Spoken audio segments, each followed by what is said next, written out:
Forgot to play those numbers. Okay, here's the situation tonight. We've got this snow developing over western Nebraska, and once again, you can see the darker echoes are microcasts. Only gives us 9/10 of an inch in KCI, maybe an inch or two on the southwest side of town.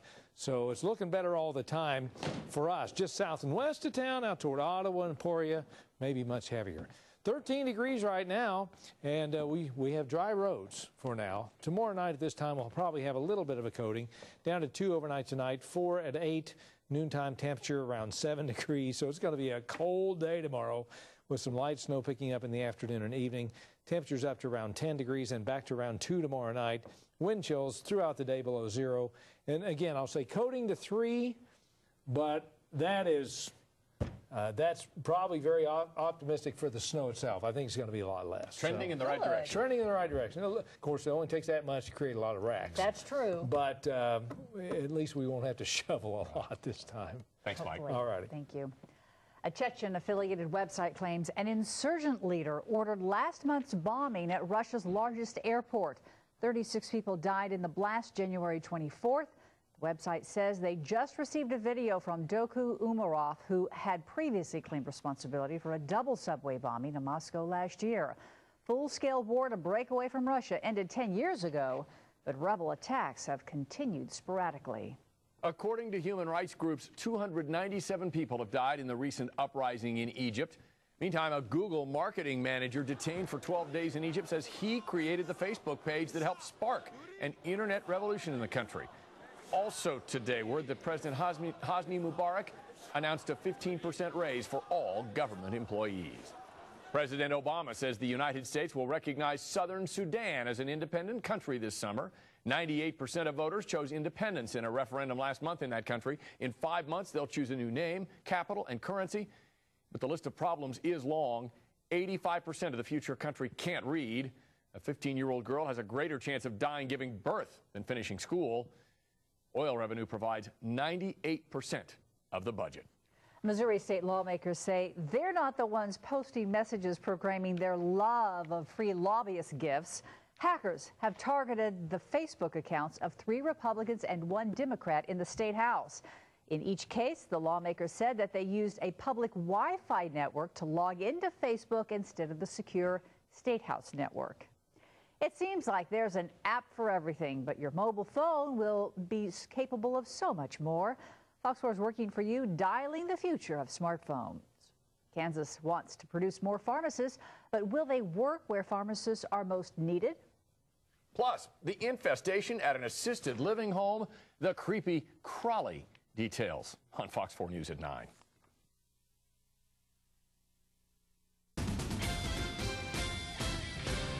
Back live here on Fox 4 News at 9. A Kansas City assisted living home has some unwanted guests tonight.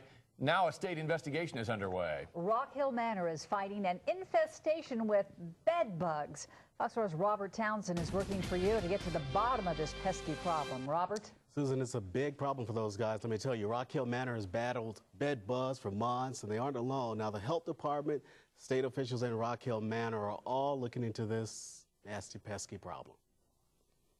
They are creepy, nasty-looking, tiny critters causing some big problems now for the Rock Hill Manor assisted living home in Kansas City. Bed bugs recently invaded the Center for the Mentally Ill.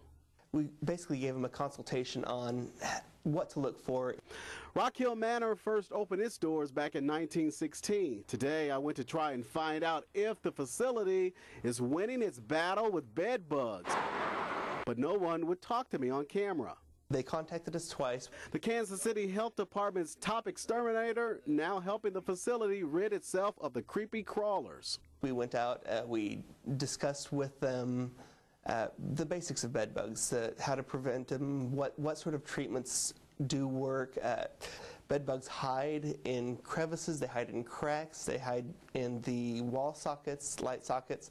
It's not just in beds. Reportedly, Rock Hill is no longer allowing its residents to do their laundry, and the center has cleaned all mattresses. We spotted a mattress and a box spring sitting beside a dumpster. The facility's plan to correct its pesky problem now in the hands of the state. reviewing their plan of correction right now. Included in that will be a date that the facility believes they will be in compliance with all of the rules and regulations. We're told Rock Hill Manor is one of 3 facilities in the Kansas City area now cited for those bed bugs. If the center doesn't correct the problem, it could face some hefty fines. Robert Townsend, Fox 4 News, working for you. Kids go back to school tomorrow after teachers and staff labor to prepare the arson-damaged school in Olathe. Someone broke into Green Springs Elementary last Thursday, setting a fire that damaged much of the south end of that building. Staff and volunteers doing a lot of cleaning over the weekend. They're setting up the gym, the stage there for a classroom, preparing smaller rooms for other students as well. Kansas encouraging more students to consider pharmacy as a career. We'll show you where it's needed most. And in 25 minutes, the favor a robber asked of a gas station clerk and the promise he made at the end on Fox 4 News at 9.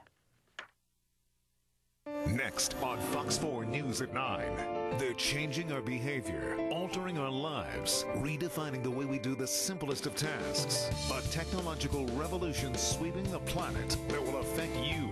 And you haven't seen anything yet. Get a glimpse of the future. Next on Fox 4 News at 9. Well, we're taking a look at this storm, and there's an awful lot of dry air being infused on the northeast side, and that's going to be somewhat protective for us.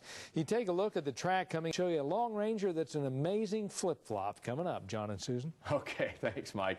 You hear it over and over. There's an app for that. It may seem like you can download an application on your smartphone for just about anything. Truth is, what's currently available is just the beginning. Fox 4 Stephanie Hockridge working for you tonight with what the future has in store. According to the Oxford English Dictionary, the word computer was first used in 1613 and referred to a person who did calculations. By 1953, only 100 computers existed in the entire world. Just 60 years later, this little guy right here is changing the world.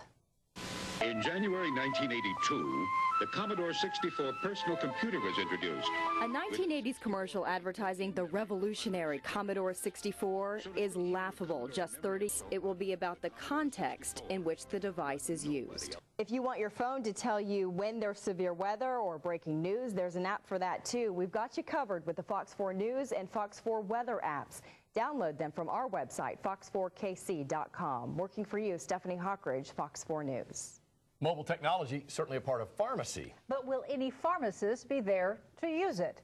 Kansas combats a shortage. We'll show you where pharmacists are needed most. Plus an update on the unique classroom helping Raytown students. All ahead, Fox 4 News at 9 on this Monday night.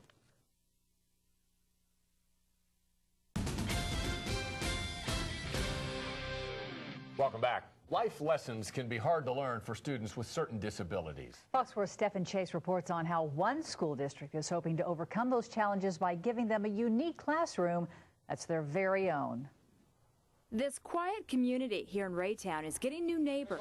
Today is move-in day here at the transition house. 2 weeks ago, Fox 4 told you about high school students from Raytown waiting to move their special needs class into this house. Pull it across like this. Tearing up boxes and unpacking. Put the cuts away in the plates. Typical things you have to do when you move. But for these special needs students, those tasks are challenging. They're getting older. A lot of them are home alone more often. So having that hands-on, real-life experience makes it more memorable for them. So hopefully one day, you know, they get into their own houses, they can, you know, figure out how to set up a kitchen, how to set up a bedroom. We have always had this dream of creating a house that would be able to be instructional and beneficial for kids for their future. The house isn't new, and the district already owned it and used it for makeshift administrative offices.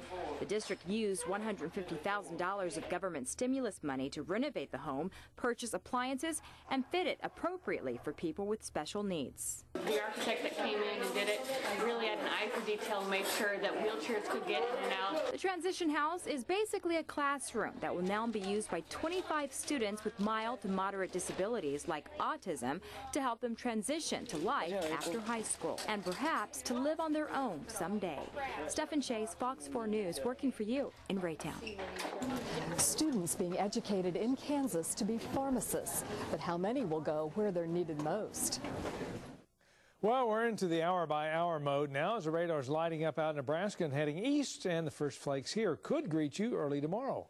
You're watching Fox 4 News at 9.